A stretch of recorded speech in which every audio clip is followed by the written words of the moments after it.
Hello guys and welcome back to my channel. As you guys might have noticed, I have been putting out reviews one after another. Why the fuck you lying? Why you always lying? Oh my god, stop your fucking lying. Things have gotten a little busy on my side of the camera, and yeah, life happens and jobs happen and people happen, and you just got to take care of all those things and have a little bit of a sense of balance, which I'm working on as an adult. So until then, just expect these reviews to be a little bit slower than usual.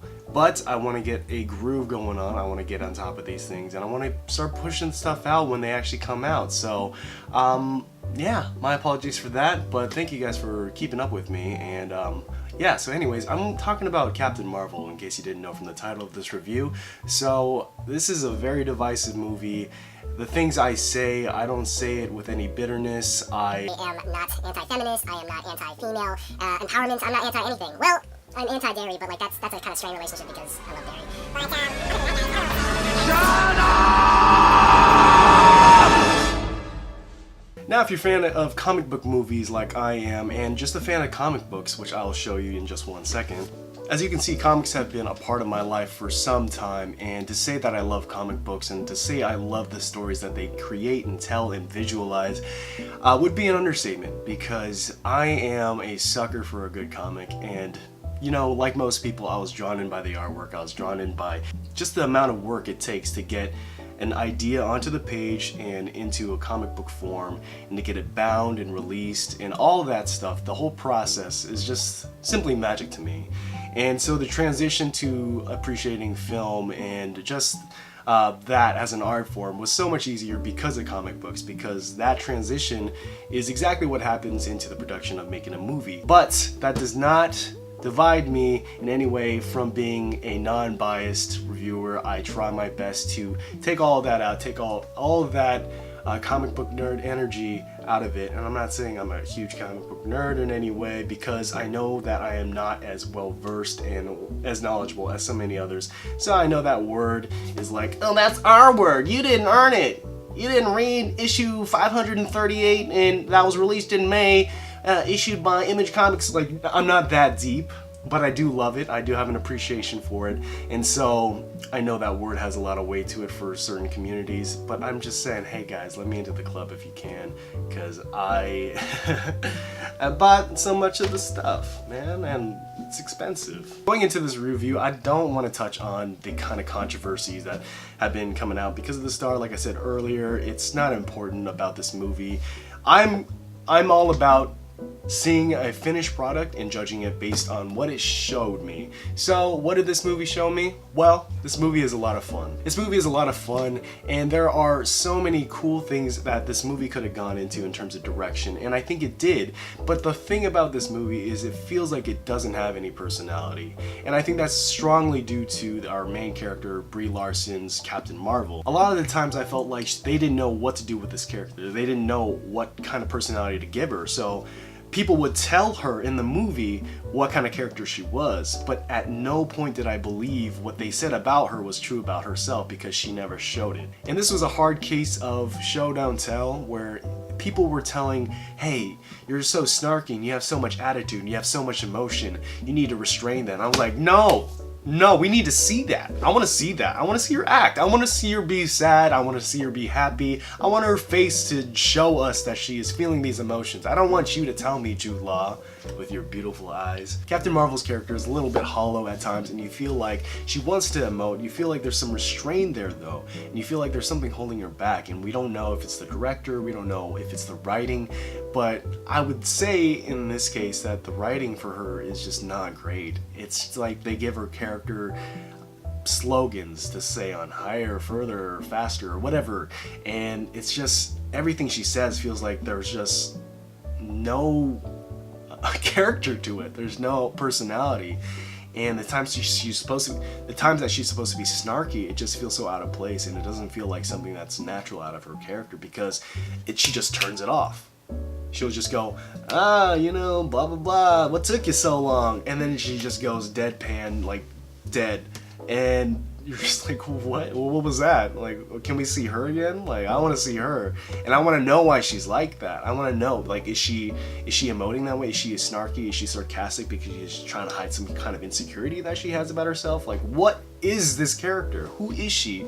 And throughout the movie, we are trickled with flashbacks about her past, and we feel like those things are important, but there's no story behind it. It's just we're dropped into this point in her past, and we just see her, you know, either crash, fall down, yada yada yada, but it just leads kind of nowhere, because what that's saying about her character in the current time is that she's done this before. You know, she's had a hardship, but she overcame that, and like she's gonna do again. So it's just building up something where it's like, okay, so if she could do that, then she can do this. So why am I concerned about her character? Like, what kind of obstacle does she face now? She's so OP, she's so overpowered. Do I really feel like she has the ability to lose? Do I feel like she's gonna lose this battle? Do I feel like there's any harm that could be done to this character? Because if there isn't, and if I feel nothing, then what am I watching this for? Am I just watching this because it's the next piece between Infinity War and Avengers Endgame? Like I want to see a good movie, and I want to see a character that's fleshed out, and I want them to feel like they could lose. And at no point in this movie did I ever feel like this character was at risk of dying or being hurt. I just felt like this person is going to win, so what else what else is there to say other than good job? Like, you're strong? Like, I don't know. You know, I want my characters to have a little bit more depth and a little bit more hardship. I don't want them to be depressed. I don't want them to be hurt. And that's the thing. You should feel a little bit invested in these people. That aside, there were moments where she was acting. There were some moments where she felt like she was reading lines. But besides the point, that's not the whole movie. It is not the whole cake. So let's talk about the other things that really did work for me. For me, I really like Nick Fury in this movie. I think all the scenes that Captain Marvel and Nick Fury actually share together are probably the shiniest moments, because she has someone to actually bounce off of. And I think that's a good thing about this movie, is that it brings Captain Marvel's character out a little bit more when we get to see her interact with other characters, and that's only the really time that we get to see her emote, and even then it's brief, but at least we get something. And then we also have Maria Rambeau's character, who is played by Lashana Lynch. I am sorry that I don't know your name, but you were amazing in this movie. You were incredible. I don't know why I'm talking to the camera like she's right in front of me, but if you are watching this, you were amazing, Lashana Lynch. There is a monologue that she has in this movie that will tear you apart inside. It's so moving, and it's so well acted, and in that moment, I was like, Brie Larson, yo, I'll act her, like, do something, like, yo, act together, like, you won an Oscar, emote, show something. But maybe that was on the directors, maybe they just didn't know how to work her character. But man, Lashana Lynch as Maria Rambeau, excellent, can't wait to see her in future films. Then we have Maria Rambeau's daughter, Monica, and sometimes she feels like she is kind of leaning into that child acting where you feel like they're just reading off a prompter, or some guy's holding up her lines in the back just like, please just hit these lines. There are times where that felt kind of forced or really poorly acted, but she's adorable, and you know, you feel that connection between her and Carol. So I guess that kind of is a bonus and also kind of a setback for the film. Whatever, it's halfway, and she's a child. I'm not gonna fault her for that. She's not Jacob Tremblay, but you know, she's good for the movie. Now I guess that would lead into the other characters, which are the Skrull and the Kree. It's really hard to say both of those, especially the way that I talk, because I talk terribly. I need to go to speech school or something. I need to like learn how to talk. But there's a specific Skrull in this movie played by Ben Mendelsohn, and he is fantastic in this movie. He is a scene stealer, in my opinion. Everyone said the cat stole the show. All these reviews saying, oh, the cat is the best part of this movie. A cat was fun. The cat was great. the moments that it had, but I think Ben Mendelsohn in this movie was really, really, really fun to watch, especially as kind of a villainous character, and he goes in directions where you wouldn't expect, and it's just fun. I'm so glad he was given this role because it was something that he could kind of chew on, and he could also show a little bit of his humor and a little bit of personality, because this movie was definitely lacking in the personality department. All that being said, Captain Marvel was sort of a flat character, and her side characters, thank God, were were so much better. And also the action in this movie for myself was kind of just numbing to watch. It just feels like everything is just photon blast flying, that it's just more of the same thing that we've seen in so many of these movies. And for me, I don't really have any action sequence that I do remember. And yeah, overall the character work done on her was a little bit flat. We felt like we knew nothing about her character by the end of the movie. But overall, was it a fun ride? I would say yeah, it was a fun ride. So I guess it's time to go into spoilers? Yeah, spoilers. Now, there's a lot of controversy about two things in this movie that they kind of changed in terms of the comic book lore and also just what it means for the future of the Marvel Cinematic Universe going forward. For me, I don't care as long as they did it well, and I think one of these two things worked well, and I'm either sick or I'm having allergies, but for some reason I can barely hear what I'm saying, so if I'm shouting at the mic, I just change it in editing. The thing I wanted to talk about is Nick Fury's eye. So that seems to be a very divisive thing that they did in this movie, and it seems to be the one thing that most people are talking about is how did Nick Fury lose his eye? And it turns out that the cat scratched it and it got so infected that he eventually lost his eye, and a lot of people are disappointed by that. And I also thought it was really funny at the time, but the more I think about it, it really affects the way I watched Winter Soldier, which is one of my favorite comic book films ever made. And it's funny, makes that moment funny to look back on, but it's just like, it's funny in the moment, but if you let that joke kind of grow and you kind of take away from Nick Fury's character that moment when he reveals his eye, it kind of takes that weight away a little bit. It kind of makes that a humorous moment, and I get what they're trying to do. I get that they're trying to soften Nick Fury's character and to show that, he used to be a lighthearted guy, but now the world has kind of grizzled him and beat him down, and he's more of a hard character.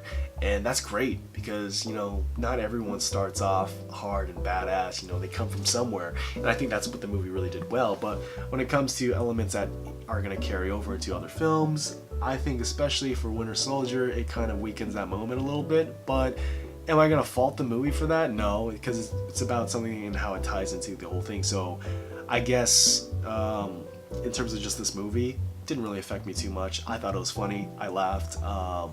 But the other thing is kind of how they changed the role of the Skrulls in the cinematic universe compared to how they are portrayed in the comic books. In this movie, they made the change that the Kree are the bad guys and the Skrull are the good guys, and I think that was a really good twist for the movie, and I know a lot of comic book fans might be like, oh, that's heinous, how could they do that? How could they change their origins from the comics? But who really cares?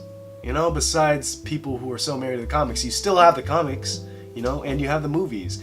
And the Marvel Cinematic Universe has made so many changes to the comic book storylines that it's just at this point, if they make any changes, you shouldn't worry too much unless it's really offensive. But this isn't really offending anyone. Unless you're a Skrull, then why are you watching this movie? So yeah, that made a lot of people mad on the internet, and it's not justified in any means. You still have your comic books and you have these movies, and whatever changes they make, they've made plenty of changes in the other movies from the comic book storylines, so don't worry about it. You won't lose any sleep. Get over it. So yeah, those two changes were the biggest things that stood out for this movie in terms of what people are going to be talking about. And also kind of the post-credit scenes was something that, if you haven't seen the Endgame trailer, would be kind of a surprise. But I saw the Endgame trailer before I watched the movie, so I kind of knew that she was going to show up in front of the Avengers. But I didn't know it would just be just like that. I didn't know she would just walk in the room and be like, hey, what's up?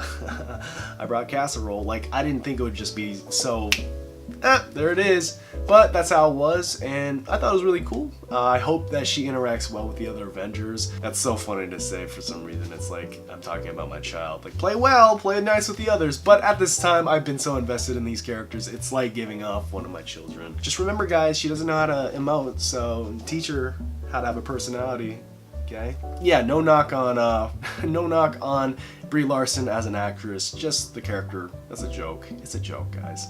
And also a great tribute to Stan Lee at the beginning, and also a really nice cameo that he makes. And yeah, obviously Stan Lee will be missed. What a great man and what a legend. So yeah, and the very last post-credit scene it's fine. I didn't think much of it, but it's funny. It's one of those funny stingers, so I don't know, stay after the movie if you want, but honestly I wouldn't say you need to. Just watch that mid one. So yeah. That's it. If you guys like this video, then please hit the like button, comment below, subscribe, and also share this video if you thought it was something that was worth sharing. And as always, guys, I will be around. I will be posting more reviews in the future. Like I said, I have work and all these other things and commitments, but I still love doing this. This is still a fun hobby for me. So let me know if you guys want more, and let me know which movies you want me to talk about. But in that time, I will see you guys later.